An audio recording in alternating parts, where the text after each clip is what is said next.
আনারসের খোসা দিয়ে তৈরি হচ্ছে সাবান। শুধুমাত্র আনারসের খোসা দিয়ে সাবান তৈরি করে কোটি টাকার বাজার গড়ে তুলেছে ভিয়েতনামের একটি কোম্পানি। শুধু সাবান নয়, আনারসের খোসা দিয়ে তৈরি করা হচ্ছে ক্লিনজারও, যা দিয়ে যে কোনো কিছু খুব সহজেই পরিষ্কার করা যায়।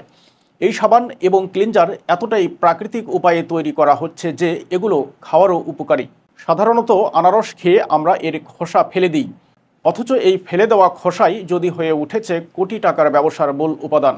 এমনই অভিনব ও পরিবেশ বান্ধব উদ্যোগ নিয়েছে ভিয়েতনামের কোয়া বায়োটিক নামের একটি কোম্পানি। এই কোম্পানির প্রতিষ্ঠাতা লে দু ইয়াং জানিয়েছেন, আনারসের খোসা থেকে সাবান ও ক্লিনজার তৈরির ভাবনাটা এসেছে তার পরিবেশ ও স্বাস্থ্য সচেতনতা থেকে। তার তৈরি প্রাকৃতিক সাবান ও ক্লিনজার এখন ভিয়েতনামের গণ্ডি ছাড়িয়ে আন্তর্জাতিক বাজারেও সাড়া ফেলেছে। এটি তৈরি করতে প্রথমে আনারসের খোসা সংগ্রহ করা হয়। খোসাগুলোকে ভালো করে ধুয়ে একটি ড্রামে চিনির পানিতে মেশানো হয়, যেটি ব্যাকটেরিয়া ও এনজাইম তৈরি করতে সহায়তা করে। খোসাগুলো চিনির পানিতে এমনভাবে রাখা হয় যাতে আনারসের খোসা পানিতে ডুবে থাকে।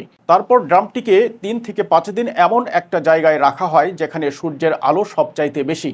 প্রতিদিন ড্রামটি বারবার পরীক্ষা করে দেখা হয় গ্যাস কিংবা বুদবুদ তৈরি হচ্ছে কিনা। ফার্মেন্টেশন শেষ হলে সেই তরল ফিল্টার করে ক্লিনজার হিসেবে ব্যবহার করা যায়।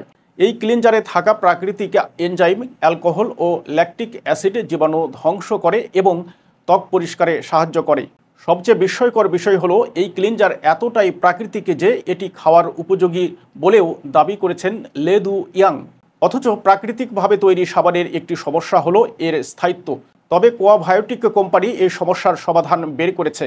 তারা এমন এক পদ্ধতি ব্যবহার করেছে যাতে করে এই সাবান 2 বছর পর্যন্ত সংরক্ষণযোগ্য থাকে, কোনো প্রিজারভেটিভ ছাড়াই।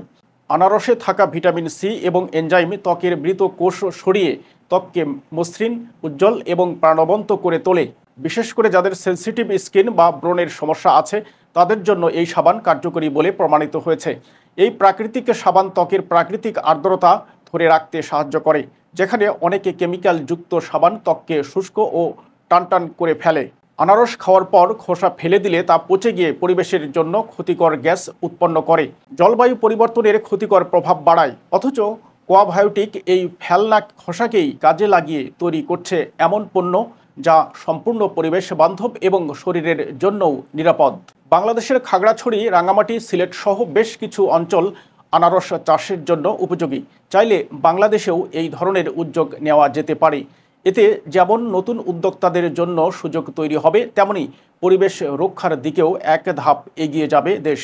ভিয়েতনামের কোয়া বায়োটিক কোম্পানির এই ব্যতিক্রমধর্মী উদ্যোগ শুধু অর্থনৈতিকভাবেই সফল নয়, বরং পরিবেশ সংরক্ষণ, জনস্বাস্থ্য এবং টেকসই পণ্য ব্যবহারের এক দারুণ দৃষ্টান্ত।